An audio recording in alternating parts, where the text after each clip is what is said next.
welcome to the candidate interviews for the public. This is a recorded session so that you not only can watch it live right now, but you can also have people join in after the session's over and record. You should have on your screen a QR code and an access code for thought exchange. That's how we're collecting thoughts. We would ask that as you put your thoughts in, if you can put the candidate's last name in with each thought, start the thought with their name so that we get your thought with the right candidate. Hopefully that makes sense to you.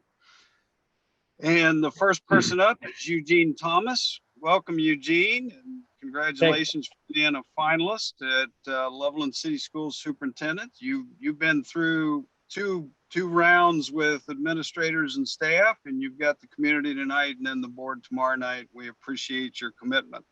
Thank you, Dr. Summers. I'm gonna have 7 questions. You got 30 minutes, so you can kind of calculate in your head what time you have to go through the questions, pretty much like we did with the CAG. And let's just start off with the very first one. Tell us about yourself and how these experiences have prepared you for the Loveland Superintendency. Thank you.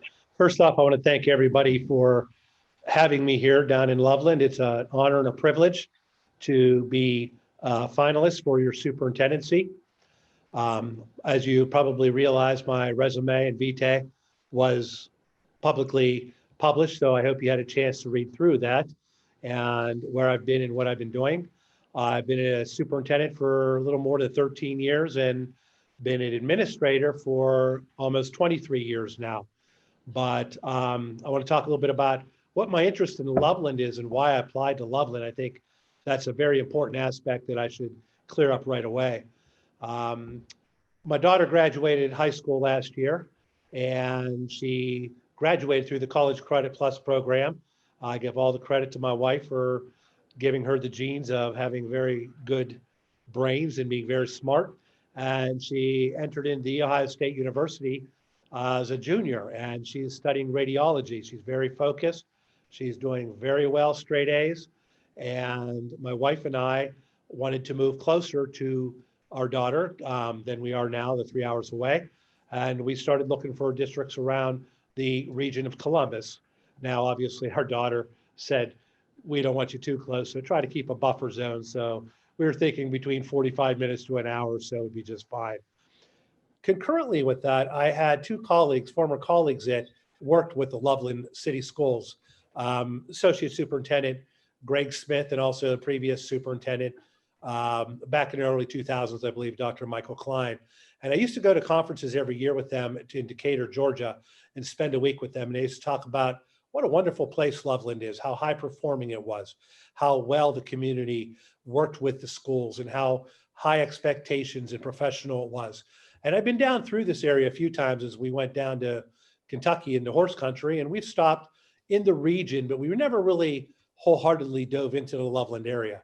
But once the position opened up about 4 months ago, I started looking at the area very seriously, and I was amazed to see the demographics, the strengths, the needs, and how it aligns so closely with what my values are and my beliefs are, both as a professional and as a family member and as a father. And when you take a look at the big picture, where we set our priorities, where we put God first, family second, and work third, all 3 of those mesh very closely. It seemed like a natural fit. I applied for the position, and lo and behold, I'm sitting here today in front of you as a community, hopefully as your next superintendent. What qualifies me for this job and what assets I bring is that not only has I held every single position that a public school has to offer, even the treasurer position and a board president position, I also have created every single course and taught every single course at the collegiate level for both being a principal and as a superintendent. So with that latter experience, I could take theory and bring it into practice as in best practices into a district like Loveland that's ranked in the top 10% in the state, where in my eyes and my beliefs, we should be in the top 10 of the state, not 10%. And primarily holding all of those different positions in public education, that'll allow me not only to connect with the people in charge of those different departments, but understand and make sure that we're operating efficiently and effectively. And as a superintendent, I'm supporting them to ensure that we have the best learning environment for all of our students, our staff, and our community at large. So that's where I'm at today, and I'm excited to be down here at Loveland. Thank you, Gene. How do you choose programs that meet all students' needs while controlling the budget? Well, it all goes back to strategic planning, setting goals, and knowing where you want to be based upon what the data says and the research says. When you talk about data and research, we're talking about studying what students' results are and what the programs are that are either effective or not effective. And more importantly, we got to also talk with students to see what their aspirations are. And I know that there was a large collaborative effort to develop what was called the portrait of a tiger. When you take a look at the data and the research and you align it with a strategic plan that has not only the goals, the strategies, the action steps, the data points, how it's going to be financed, and what it's going to look like whenever we succeed, those are the points in how we make decisions on what's best for all students for our school district. But more importantly, when you go through a process like that and you engage multiple stakeholders, both within the district and outside of the district, the process itself becomes even more important than the final decision or the selection of a certain curriculum. And when you take a look at what decision we're making, it's going to be a good, better, or best decision versus a right or a wrong decision. We cannot risk today, with the financial situation and crises that public education is experiencing in the state of Ohio and nationally, not to be efficient and effective with what purchases and programs we're doing for students. Thank you. So how will you engage the entire Loveland community by seeking input from as many stakeholders as possible? Well, first and foremost, I need to make myself accessible individually. I have lived in every school district that I have worked in, even as a teacher, as a principal, and as a superintendent. And I plan on moving my family to Loveland. That in itself is not going to be able to engage and develop that trust with the community. It starts within the district, and it starts by having those hard conversations. And it starts with having a community that can take a hard look at the past, understand what our current reality is, but not stare at the past. It is my understanding that there's going to be several new administrators, and this is the right time for us to start off again to restore the roar for the Loveland Tigers. Now, strategies that go about doing that is creating opportunities of transparency, either through engaging the strategic plan, the community as a whole in the decision-making or the progress of the school or monitoring of the school, or reaching out to the community. It doesn't have to be a one-sided track where we're sitting back and just posting on our website how great we are. We need to engage you. For example, some of the things we've done with our senior citizens or our non-parents is we've had monthly luncheons where they would come into the different schools, eat a free lunch, and the student government would give them a tour of the facility and buildings. As a superintendent, I would have a community advisory committee and a building advisory committee. And I would ask my principals, building principals, to have a parent advisory committee and a student advisory committee. So not only can they give input on what's going on in the school, but they can answer questions, they can offer suggestions. They're not just going to be the people out there criticizing the school.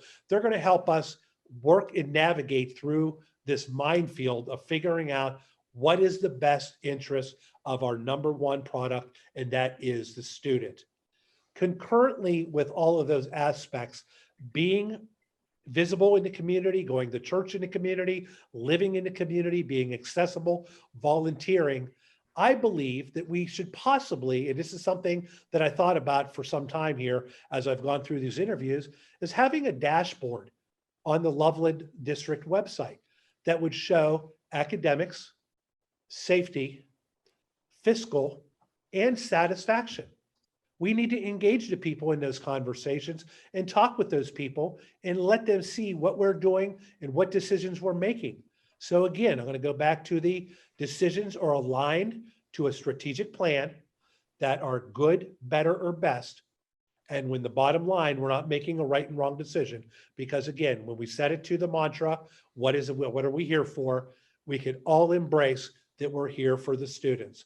And through this consensus and shared leadership model of embracing the needs of what everybody is looking at, but most important, finding common grounds, we can make sure that we can support what our mission is and our vision of our school district.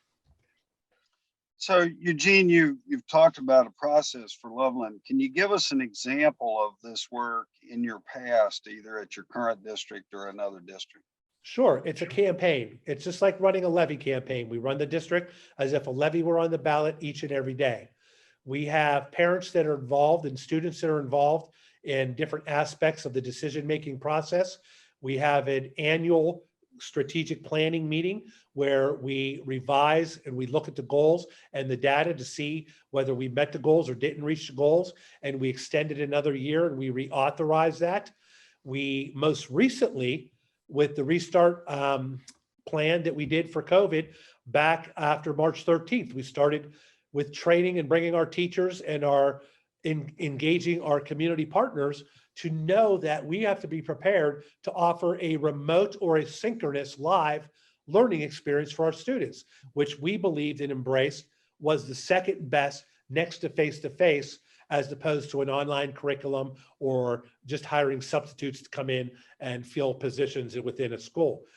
We utilize those processes in order to implement the programs, to reevaluate those, and to check it whenever we are making decisions for our district and for our students. Very good. How will you establish a unified vision to move Loveland City School District forward from where it is right now? You know, you take a look at having a vision and having a mission. And I've already talked about a strategic planning and the process itself and how important it is for a vision, which is where we want to be, to develop naturally in a sense that it has to reflect on our graduates, on our students, pre-K through 12. Loveland has done a lot of work already with the Portrait of a Tiger back in 2018. Seemed like a very big collaboration with many different stakeholders that would not only justify who we want and where we want our kids to be when they graduate, it'll give our kids an opportunity that would latch on and have an identity to be able to allow them to take classes or courses or follow industry credentials to reach those goals through high school and beyond. But I think that that could be looked at as a nucleus in order to develop the plan, in order to bring the people on board to work toward that common vision, which would be our mission. This is how we're going to get there in order to make sure the programs and what we're doing as a district and community support those initiatives. So moving to a little different subject, the board just adopted a diversity, equity, and inclusion resolution. What work do you envision having to occur to meet this new resolution's goal? Well, I worked in Northern Ohio or Northern Virginia, started teaching in my administrative career.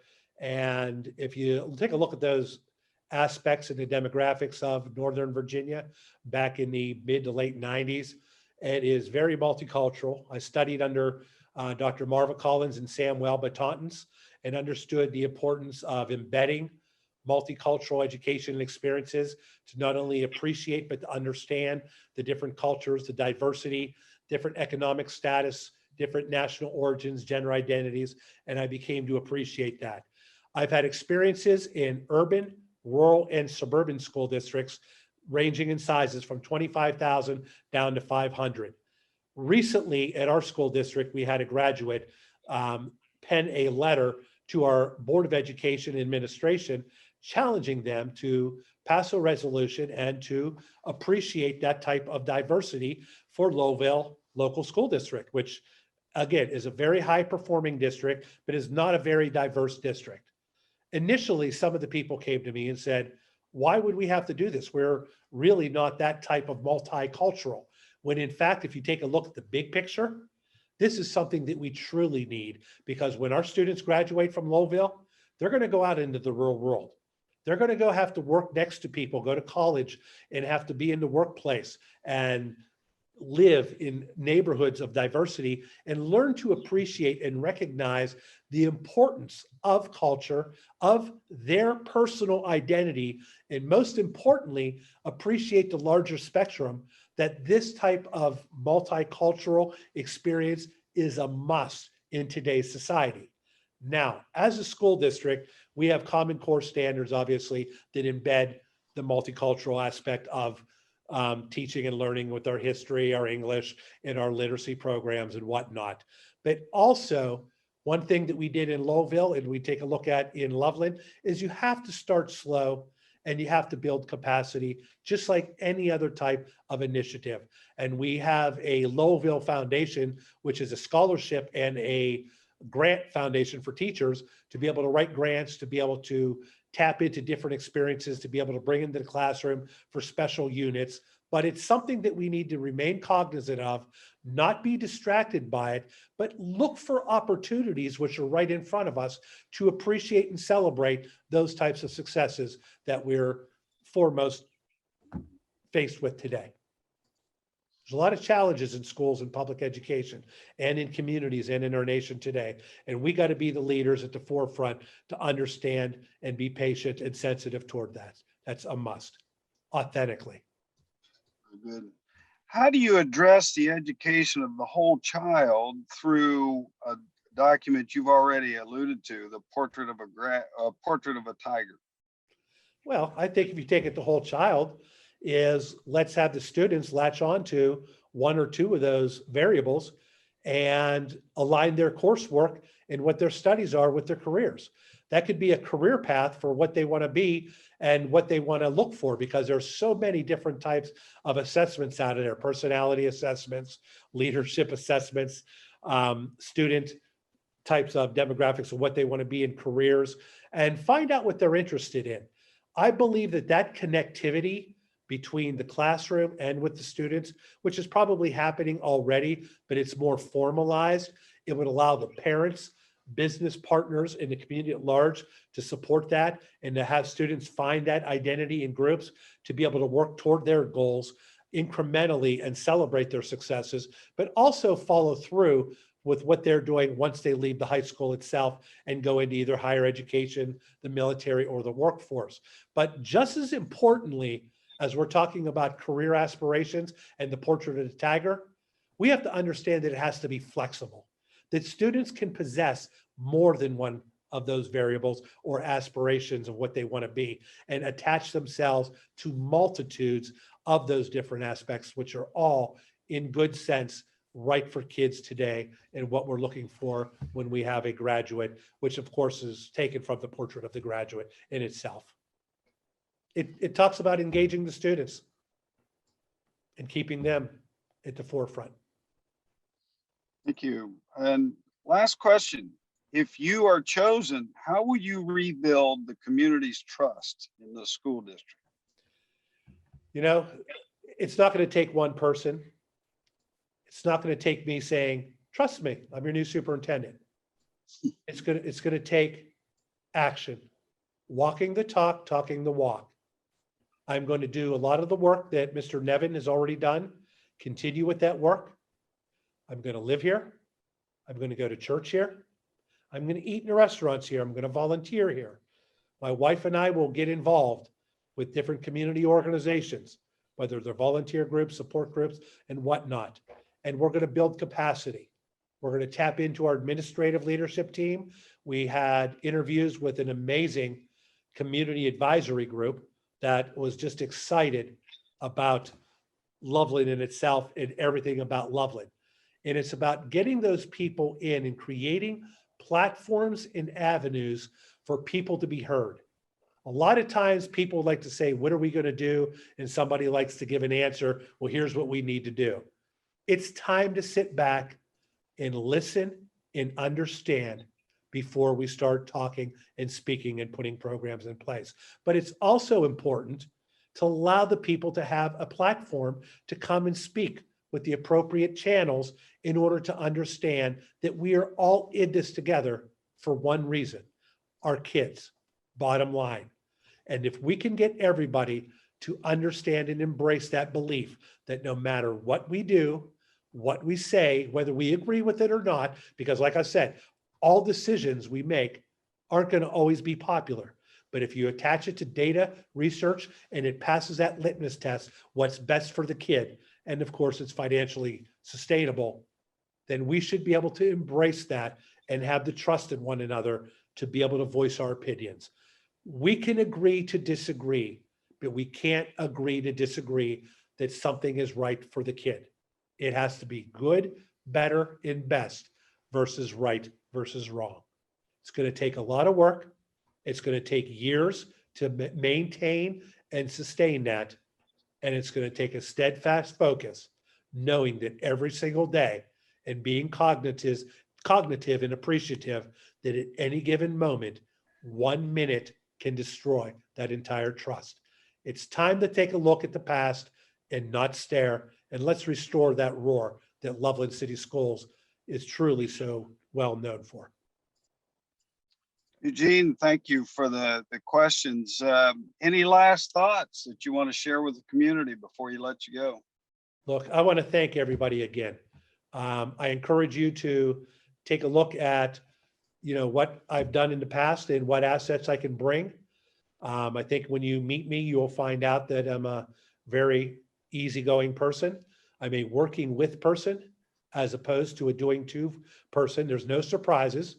I've been a superintendent for 13 years, and since 1998, I've been an administrator, either principal level, central office level, or superintendent level itself.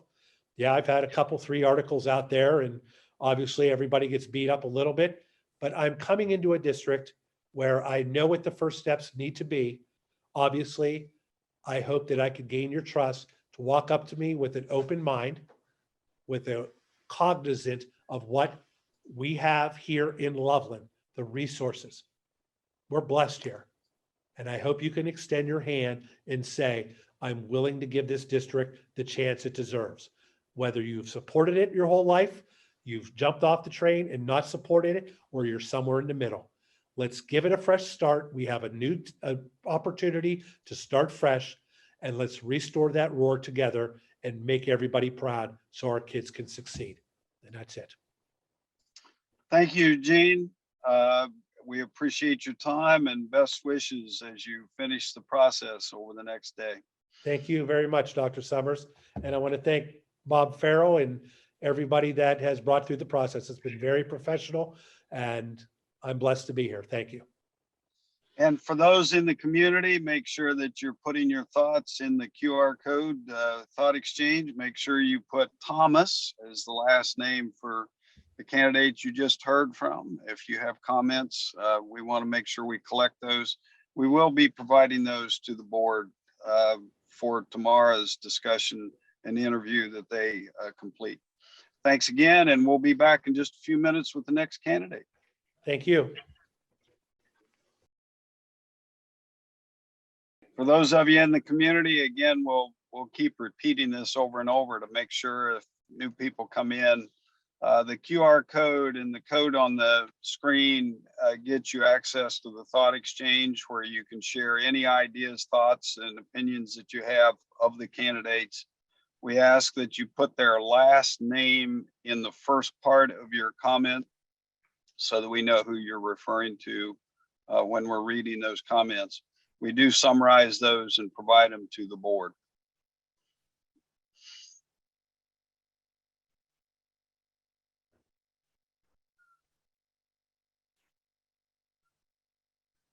We'll just be waiting for the transition to the new, to the next candidate, which is Brad Lovell. So Brad, we appreciate having you and congratulations for getting into the final round. Thank you. You've obviously had some interesting times already today. I think you've been through 2 rounds with the administration and the staff. Yes, sir. And you got one more tomorrow with the CAG and the whole process around the board and its selection. So best wishes to you. But right at the moment, we're gonna be talking to the community. We are recording this, and the community, by the way, needs to know that the recording will be posted and will be available till noon tomorrow, so that anybody that couldn't join us in live can view the thing anytime tonight or all day tomorrow morning and provide feedback to the thought exchange, and that will be open to for your use. Brad, we're going to ask 7 questions. There's one 2-parter. Okay. You've got 30 minutes, so you can kind of calculate in your head how long or short you want to make that. If you only want to answer one question, you can talk for 30 minutes and the community will get what you get. So, and by the way, that's the only attempt at humor I'll provide for you tonight. So let's just start right off the gate. Brad, tell us about yourself and how your experiences to date have prepared you for the Loveland Superintendency. Sure, absolutely. Well, first of all, I'm just really excited to be able to sit here. Thankful to the Board of Education for giving me the opportunity to be in front of the community today. And so hopefully after this, you feel a little bit more comfortable and confident with me. But so I've been in education for about 19 years now. I started out in the Wyoming City school system, taught both 3rd grade and kindergarten, got my first assistant principalship. So my administrative job in the Forest Hills district, and then moved to my first principalship in Milford. From there, I went to Lakota, where I had the opportunity to lead an early childhood center. Left education for 3 years, had the opportunity to lead the global and local outreach for Crossroads Church. During that time, one of the reasons why I came back to education is that I really enjoyed that job, but I missed the kids, I missed the families and the community. And so during that time, I ran and got elected to the Lakota School Board, which I'm serving out my term, which ends here in December. But also during that time, got my job at the Hamilton County Educational Service Center, where my main work has been around strategic planning and visioning. So really working with administrative teams, superintendents, and boards to help carry a mission and vision forward within their district. And so, you know, the question of how have my experiences prepared me for this moment? I'll tell you that there are a lot of varied experiences. You know, with my work at the ESC, I get the opportunity to work with a lot of different cultures and different districts. I get to see exceptional leadership. I see struggling leadership. I work on the school board at Lakota. We faced very hard decisions and challenges similar to what Loveland is going through right now. And we're on the back side of that. I mean, obviously, there's always challenge and there's always tension that you have to work through. But at the same rate, I've been able to be on the governance side. I've seen the governance side, I've seen the management side, and I've seen those two sides work really well together and the things that need to be done to carry districts forward. Very good. Thank you, Brad. Yes. How do you choose programs that meet all student needs while controlling the budget? Yeah. That obviously is the key question. How do you give the best student experience that you possibly can while being fiscally responsible? And, you know, honestly, we all need to be focused on what's best for our kids. I mean, that is the number one goal, is looking at who are the students that we have in front of us and how are we investing the dollars that our community is giving us to make the biggest impact so that they're successful post-graduation. That's the number one lens. What we need to be doing, though, and I've always said this, is that, you know, we don't automatically run to the yes, because when you run to the yes, what happens in that yes is that's when you start overspending and you're running up deficits. But you don't always run to the no as well, because when you run directly to the no, then you haven't been creative in how you're thinking about the opportunities that students, that we need to be providing to our students, and opportunities for our community in general. I always tell people that I live in a how might we mindset. And what that means is basically, how might we get that thing done? how do we know that thing that we want to invest in is what's most important for our students and our community? And if we truly believe in it and we want to invest in it, but we know we have limited resources, how might we get there? What do we need to think differently about? Maybe what programs do we need to defund and reinvest the dollars in this area? When you're in challenging times such as Loveland, what you have to do is you always have to be keeping an eye on how do we provide the best educational opportunity possible at the best value possible. The other thing that we always have to make sure that we're doing is helping our community, 70% of our community that doesn't have a touch point with the schools every day, helping them understand what impact is being made by the dollars that they are investing into their schools and into their community. Very good. So how will you engage the entire Loveland community by seeking input from as many stakeholders as possible? Yeah.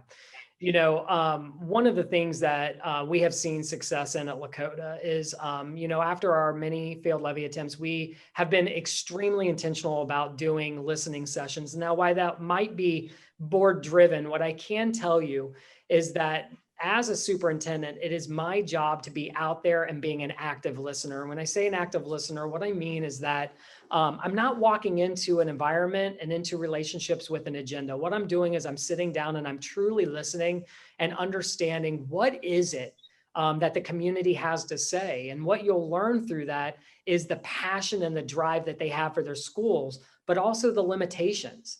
And limitations are okay. But what we have to truly understand is what are the desires? And so for me as superintendent is hitting the ground running. If I were to get the job, we'd be doing listening sessions and meet and greets right away. We wouldn't wait till the contract started. We would get out into the community. The summer's the perfect time. Finding places where the community's at, being there, doing meet and greets, but most importantly, doing those listening sessions. And so, I always say that culture is built through relationship. And so what you have to be doing is to be in relationship with people, you have to be in front of people. And I know that the pandemic has created challenges around that. But I think we're in a place now where we can step out and we can start saying, what does it look like to be in circles together, to have conversations, to get to know the community, to see where the community's at, where the temperature check is with the schools. And what are those things that the community desires? When I do strategic planning with districts and, we do focus groups for the community. So I'm very confident in working with community members. There are two questions we ask. What makes this place so incredibly special? Because every community is unique and special. And then what are the challenges that you see from your perspective that we face in the next 3 to 5 years? And I'll tell you what, we do focus groups with every piece of the community. I always say what we want to do is capture diversity in thought. We all have different live life experiences. And so what we need to do is look at those populations that exist within the community and do everything we can, relentlessly work to connect with them and talk with them about their desires and hopes for the community and the schools. So you've described an approach you'd use at Loveland. So give us an example of this work in your current district or situation. Sure. So, I can give you an example as a principal. When I was a principal in our school, you get into the role. And if for my situation, I was new to the role and I was new to the district, I can come with assumptions. I can come with the things that I believe to be true, but you truly don't know until you sit down and you build those relationships. And so I remember when I became a principal, the number one thing I did was I met with not only my building leadership team, but our PTO in that situation to truly understand where they were at. And then from there, how did I, as a building level administrator, reach out to the extended network? Because the reality is that even though I was a building administrator, and even though that there were, the parents were my number one stakeholder there, leveraging business partnerships and other things like that in order to move the mission of your school is vitally important. So that work was very similar. And how do we get out and who do we know internally that we can connect? My work on the Board of Education, that's what we do. I think my first and second year on the board, we did upwards of 40 listening sessions with our community. We worked with significant numbers of groups. And again, it's an opportunity to sit there, to have a facilitator maybe ask questions or questions be presented and just sit back and listen to what's being said and help articulate where we need to go. And so, from both of those situations, again, I may sound simple, may sound basic, but again, it's taking approach of walking in, not assuming you know what needs to be fixed, but listening to clarify a mission and get a common why, because those focus groups and meeting with community stakeholders is much about listening, but it's also helping figure out what is that common why that we can run after with a clear vision. How will you establish a unified vision to move Loveland City School District forward? Yeah, I kind of talked about that a little bit in that last question at that last part. The majority of the work that I'm doing for the Educational Service Center is working with districts to lead the strategic planning process. What's really cool about that process is that I always tell people there are two major components to any strategic planning process. It's buy-in and momentum. And why do we say buy-in? Because the plan itself should be formulated with significant input from the community. Because the strategic plan in Loveland is going to be completely different than a strategic plan in another community because it represents the community values. What I would say is that a strategic plan, I always use the quote, I think it's an Eisenhower quote, right? The plan is nothing, planning is everything. And the reason behind that is because it's the conversation and dialogue that happens that calibrates us on that common why. I'll talk about that over and over and over again, right? But here's what I know to be true. Districts and community that are laser focused on the same vision that they have for their district and are laser focused on that mission and vision that they're running towards are going to be highly successful on the back end. And so as a leader, as a superintendent, it's my job, I believe, to lead that process. And how do we work as a team? And when I say a team, I mean the community and the schools, to understand what that common vision is. And we can do that simply through a strategic planning process. We can do that through focus groups. There are a lot of different levers or mechanisms. I'm obviously a strong proponent of a strategic plan that is articulated in a way that we understand where we are moving.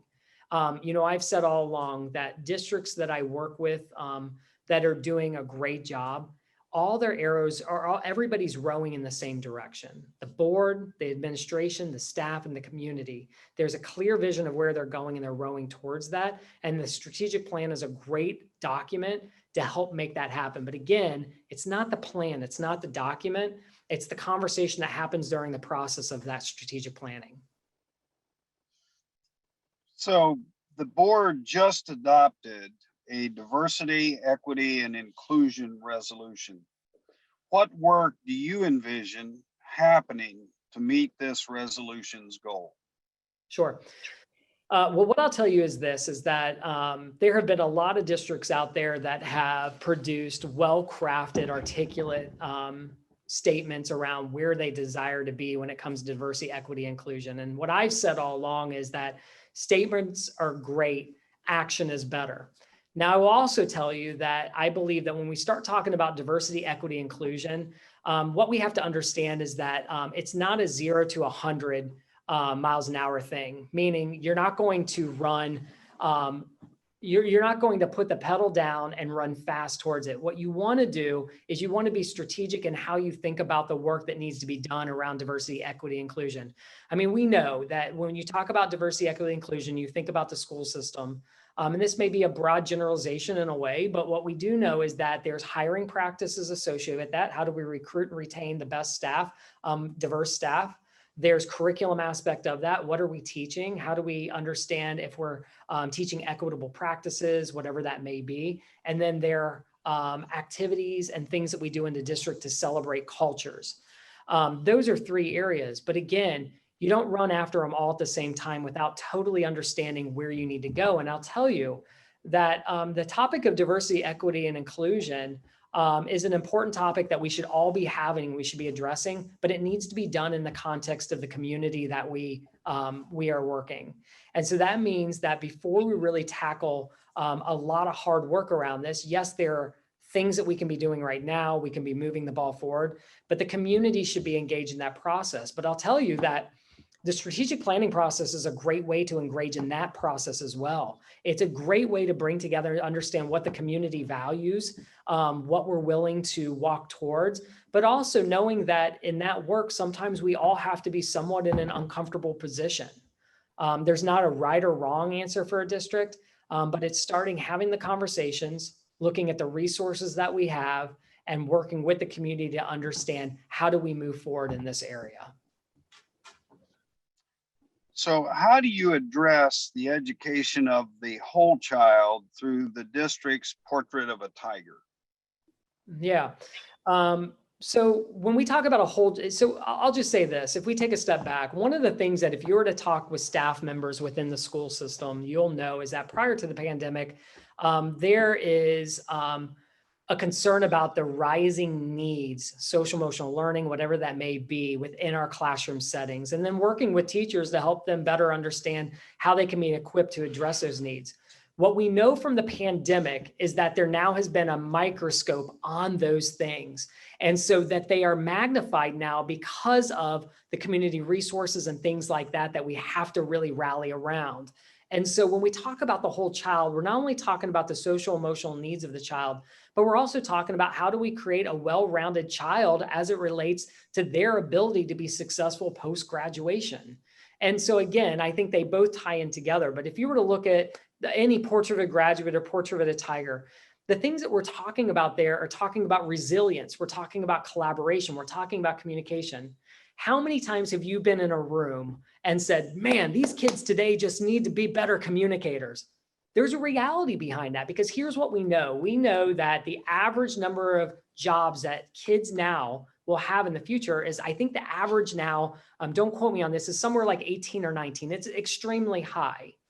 And I say that because what are the skills that you need to be able to adapt and move from career to career and job to job, right? Yes, reading, writing, arithmetic, looking at what content and curriculum we're teaching, having strong academics at the lower, mid, and upper levels is vitally important. At the same rate, how do we teach strong collaborators? How are we teaching kids to have resilience, to have grit, to have determination?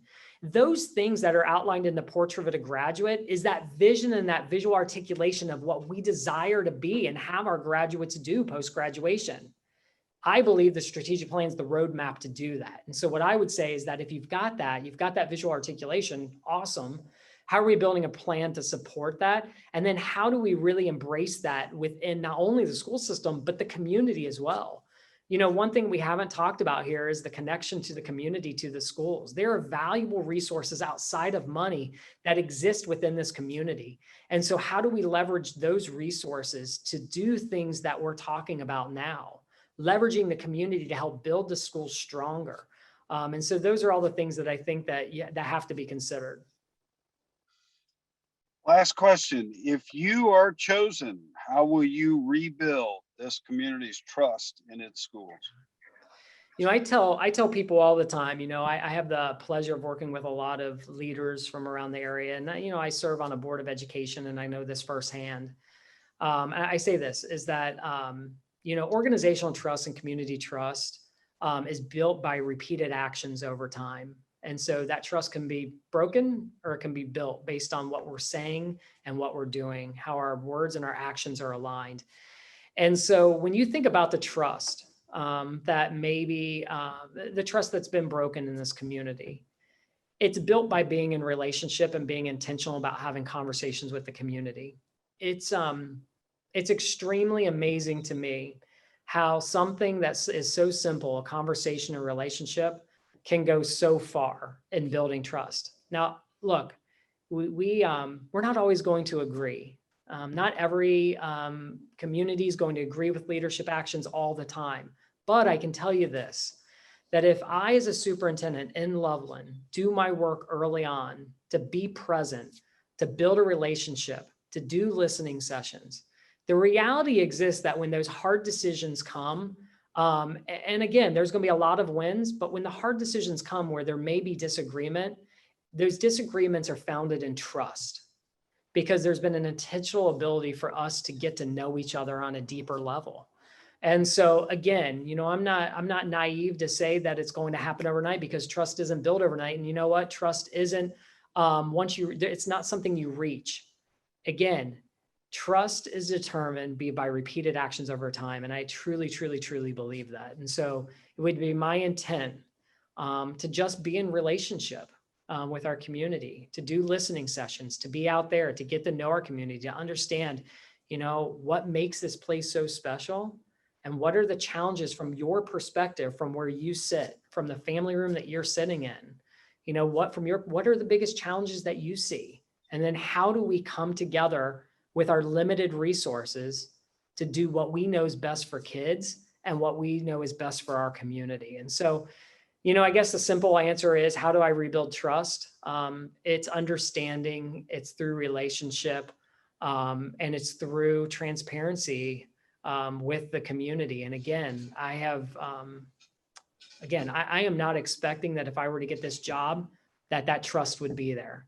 It's going to be on my part to work relentlessly, to think creatively about how to connect to our families. Again, 70% of our community, or any community to that matter, has no connection or affiliation with the school, meaning that their kids might go to private school. Your kids might go to private school. Your kids, you may not have kids that are in the school system yet, or they've graduated. And so it's my responsibility to figure out and find ways to connect with you to understand what your desires of your school system is, because it's your school system. Brad, you've answered our question. So is there anything that you would like to share with the community that we haven't asked?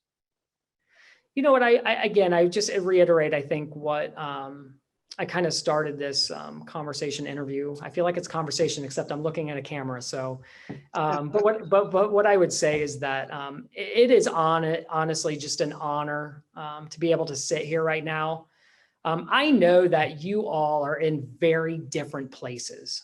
There are folks out there that fully trust the system. There's folks that maybe don't trust the system or have broken trust in the system. And I guess what I want to hear you say is that, or what I want you to hear me say is that, you know, if I'm superintendent of Loveland, I used this word before, but I'll be relentless. I'll work relentlessly to do what I can to rebuild that trust that in this system, because here's the reality. Loveland's got a phenomenal reputation. It does. It has a phenomenal academic reputation, but it's got a phenomenal reputation of a culture and a community that truly invest in education. There's a rough spot now. And so how do we make it through that is really going to be led by this next leader that the board chooses. Well, thank you very much, Brad, and we appreciate your time and best wishes for the rest of the process as you move forward. For the community, we'll call it an end for Brad Lovell. Make sure that if you have thoughts about Brad Lovell, why you put his last name Lovell in on your thoughts first. Brad, thank you, and we'll transition you from here to the next candidate. Okay, thank you so much. Take care. And community will be just a few minutes as we transition to the next candidate. Again, if you have thoughts, have comments, both positive, negative, in between, questions, that sort of thing, please put them in the thought exchange and put Lovell. That's who you just got to hear from. Put Lovell as the first word in those thoughts so that we get them associated with him. Next up is Mike Broadwater.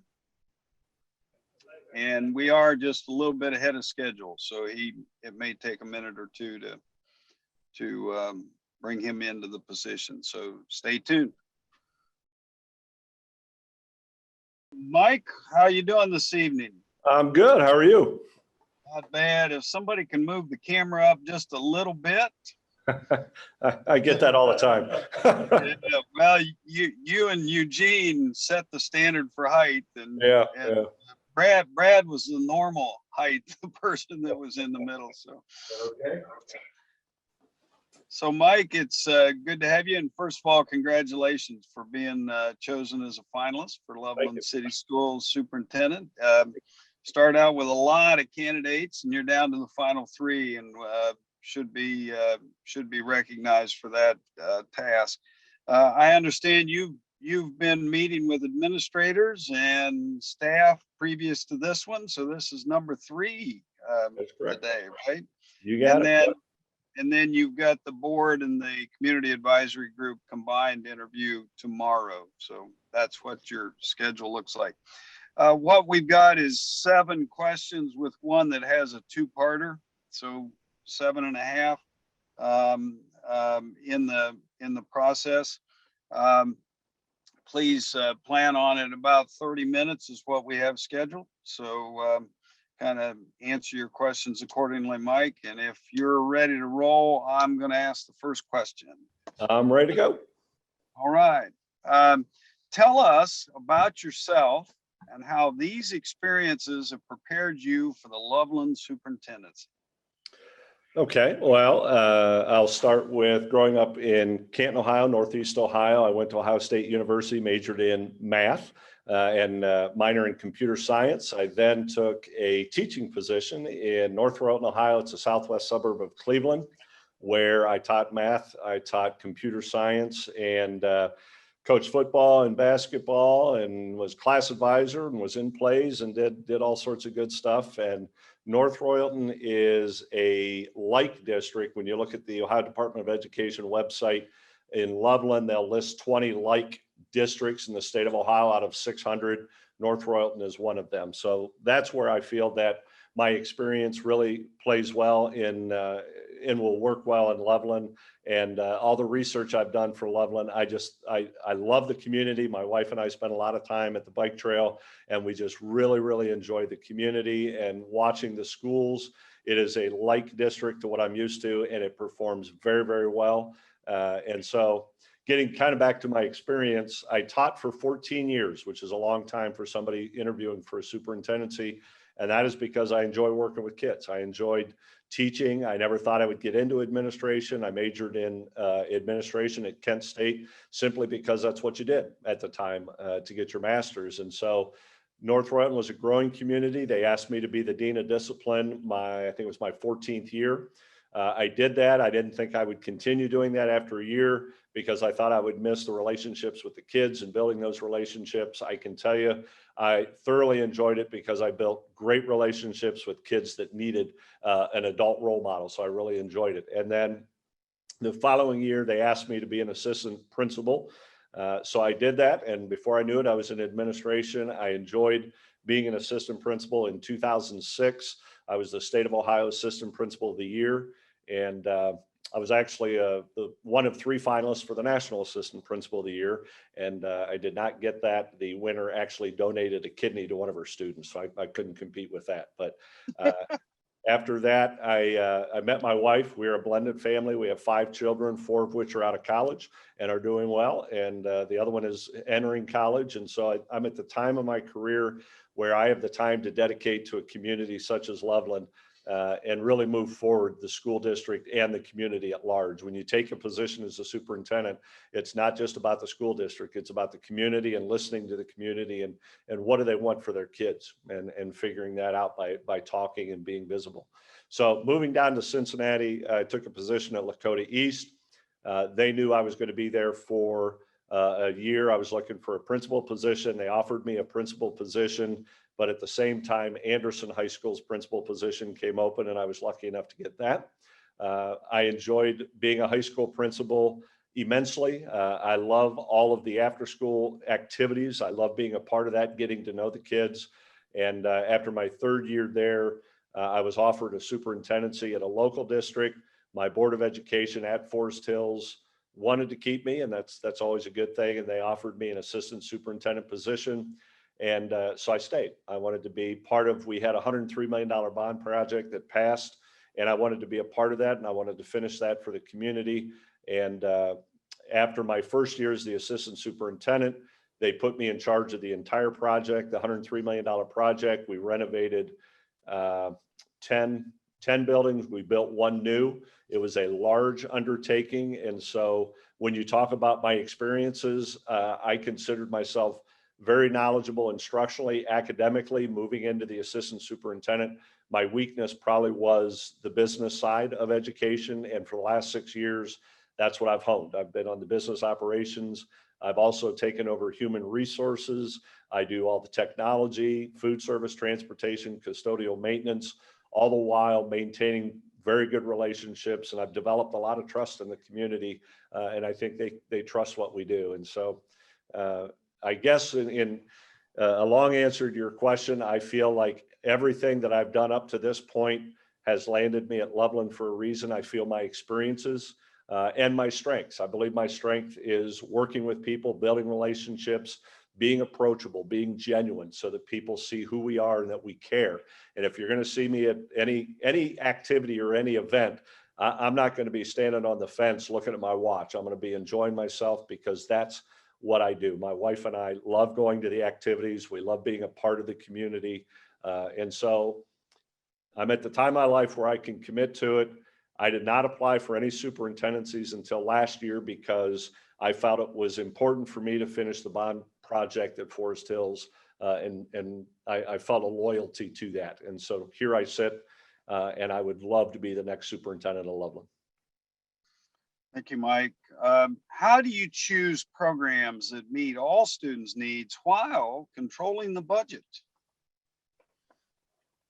Well, I guess, first of all, you'd have to assess what programs you have and what programs we feel are successful. I think you'd have to do an internal audit of what programs are we doing at Loveland, and what programs do we feel are helping kids, which programs are we doing because maybe we just have always done them. One thing I've learned on the business side is, and I think Loveland has done a pretty good job of this, is you want to look on the business side, and you want to make sure that you're staying away financially from the classroom as much as possible. So in other words, at Forest Hills, I did a landscaping contract where we could save a little bit of money. We've pared down some of the services that are outside of the classroom, so they're not affecting the kids. They do eventually, but you're trying to protect that classroom. And so I think, number one, looking at what programs you have, are they important? Or are we just doing them because we've always done them? Are we giving certain assessments just because we've always given them? Are they important? Are we using that data to analyze where our kids are educationally? And so an internal audit looking at that, but then also on the business side, which I've got a lot of experience looking at, are we staffed appropriately? Are we using our staff? If we have the correct amount of staff members, do we have them in the positions they should be? So we're best utilizing them to help our kids and making sure our kids are taken care of. So to me, the experience I have with business operations and human resources is the business side. And then the instructional side is trying to keep it out of the classroom as much as possible so that we can continue to provide the excellent education that Loveland does. How will you engage the entire Loveland community by seeking input from as many stakeholders as possible? Well, number one, I'm going to say by being visible, and I know that's kind of a buzzword, but visibility to me doesn't mean that you're just there. Visibility means you are there, you're making a difference, you're enjoying it, you're building relationships, you're understanding what are the priorities of the community. In order to understand the priorities of the community, it is building relationships, interpersonal relationships, getting to know the individuals that are truly, truly dedicated to the schools and are really concerned about the schools. The reason people bring concerns to schools is because they care, and we need to listen to them.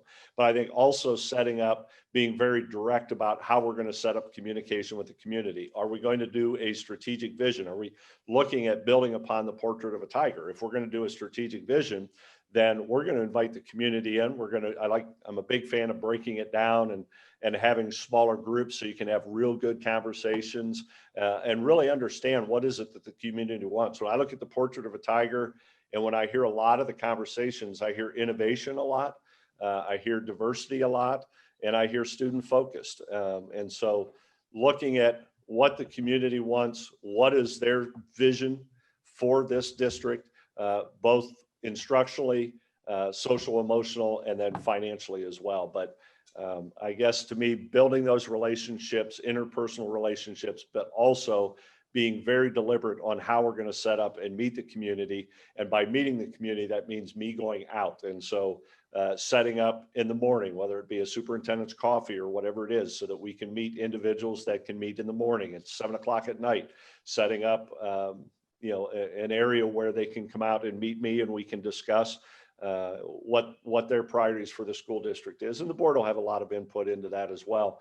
But I think really for the first 6 months, you're talking about a lot of conversation and finding ways to go out to meet the community and understand what their priorities are. Because as a superintendent, my job is to take the board and the community's priorities and develop it into our kids with our staff. And so we need to be very deliberate. It doesn't happen overnight, but to build the long-lasting relationships, it takes a little bit of time. So you've talked about what you might do in Loveland. Give us an example of this very same work in your current district. In my role as assistant superintendent, about 5 years ago, our superintendent came in.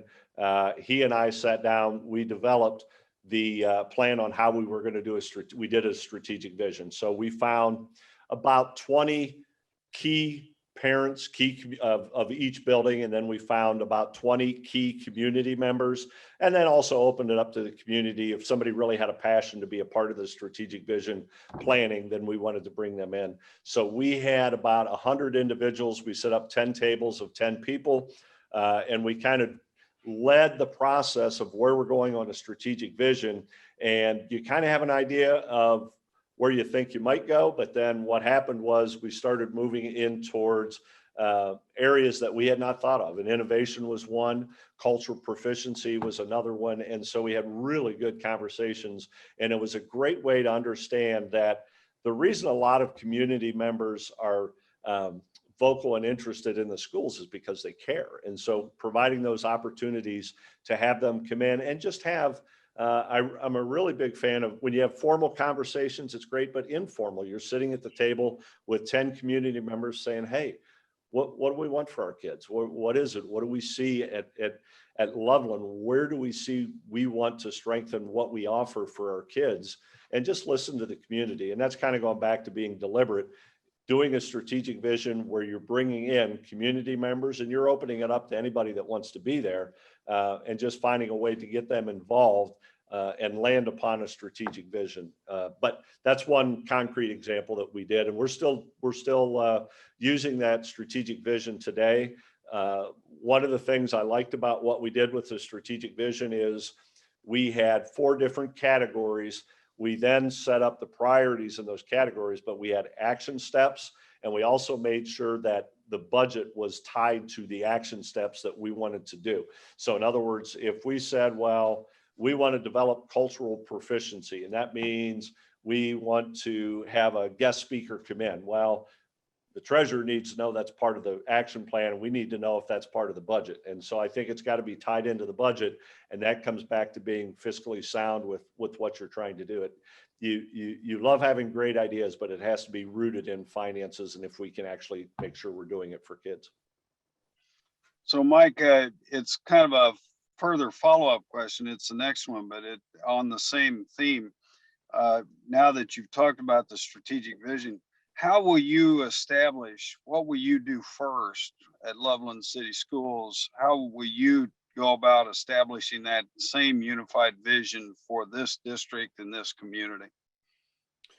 Well, I think number one is sitting down with the board and understanding what their priorities. We should have board priorities, what they're thinking.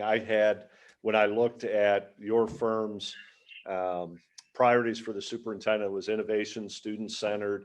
And so I think it's important that we look at those priorities. And if the board says we want to use this portrait of a tiger and develop action steps off of that, then we're going to get the community and talk through that. But if they say we would like to develop an entirely new strategic vision, then that's the process that we're going to do that I just described. So I think it's important to listen to the Board of Education, because they are the spokesperson for our community, but then also allowing the community some input. And so that may be what I've done in the past is we'll send out a community survey, where a Google form or something like that, and just get survey and see if there's a common theme that keeps coming up, and just kind of growing from there. Very good. So the board just adopted a diversity, equity, and inclusion resolution. What work do you envision happening to meet this resolution's goal? Yeah, I talked to the administrators. They had mentioned the resolution. I think it's awesome. That's what we need to do. We need to make sure that we're providing a safe environment for our kids. And where I'm at right now at Forest Hills, we've developed what's called a CARES program. We look at the DBIE, where it's diversity, belonging, inclusion, equity, and developing what does that look like for kids. And at the end of the day, this is for kids, and it's figuring out how can we make sure that our kids feel equal in their buildings? How do we make sure they feel included? And so it has to be centered around kids. Having said that, what we need to do, in my opinion, is we're going to have to professionally develop the staff. And what I told the administrators when they asked the same type of question is, this is work that takes time. It's work that we are going to have to work with our staff and work with ourselves. We may not be the experts on diversity. We should be the experts on facilitating and making sure we're getting the experts in the room to discuss next steps. But it's something that you cannot rush. You have to make sure that you're very intentional on how you're going to teach your teachers and teach yourself. But the first year, in my opinion, is you're developing kind of an advisory council on where we're going. And the ultimate goal would be to have some building level teams for diversity so that now they can start teaching teachers. I'm a big fan. I think teachers learn the best from other teachers. And so if we develop teacher experts in diversity, and it's going to be those teachers that have a passion for it, right? That's who volunteers to do that. Then they're going to be able to lead their building, and that's when it works, and that's when it gets to kids, and that takes time. And so at the central office level, what we're going to have to do is let's come up with, as a group, and in central office, I mean also the building administrators, how are we going to move forward? And we need to be intentional. We do not want to rush it. We don't want to create conversations that we're not prepared for. But at the end of the day, we know that it's on the portrait of a tiger, where we want to develop diverse learners, and diversity is a priority. We know at the end of the day, our kids need to feel safe to go in their buildings and not have to deal with some of the things that your diversity issues create. And so as adults, I know as a parent, the best thing, you can say whatever you want to your kids, but you better be a role model. And we need to be role models, and we need to figure out what is the best course of action. And I think that's going to be from administration developing the plan. Then we get a committee together, which would be an advisory council with teachers, community members, community leaders. How do we want to move forward? Then we develop the teacher building teams, and that's when it starts getting some meat on the bone that we can start getting it out to kids and working with our kids. But it's something, in my opinion, you do not want to rush. And it's something that we have to listen to the community. It's not about programs. It's not about any of that. It's about having honest conversations and seeing how we're going to take care of our Loveland kids. That's what it's about. How do you address the education of the whole child through the district's portrait of a tiger, which you've referenced a couple times before? Well, to me, Robert, I think what we need to do is figure out where we're starting. Do we survey our kids? Do we do that? You can do a panorama survey. You can do a Gallup survey. Do they feel safe? Do they feel challenged? Do they feel like we're being innovative? Do they, what are their feelings? What are their feeling words? How do they feel right now? And then once we have that information, let's gather it and let's see how we're going to move forward. So Portrait of a Tiger, for example, I bring up innovation because, again, it was something that was written from the board superintendent priorities. They would want somebody who's innovative, and I do consider myself pretty innovative. But what does that mean for kids? If the kids say that we do not challenge them with enough innovation, what does that mean? Do we have a robotics team? Do we have an esports team? What do we have partnerships in the community, outside of the community? What does innovation mean for kids when they say we don't have innovation? What does that mean? And so I think where you're going to start, the base start is surveying kids, talking to kids, getting an idea of what is the portrait of our current tiger, and then figure out where do we want to go with our future tiger and how it's going to tie into the strategic vision. Last question. If you are chosen, how will you rebuild the community's trust in the school district?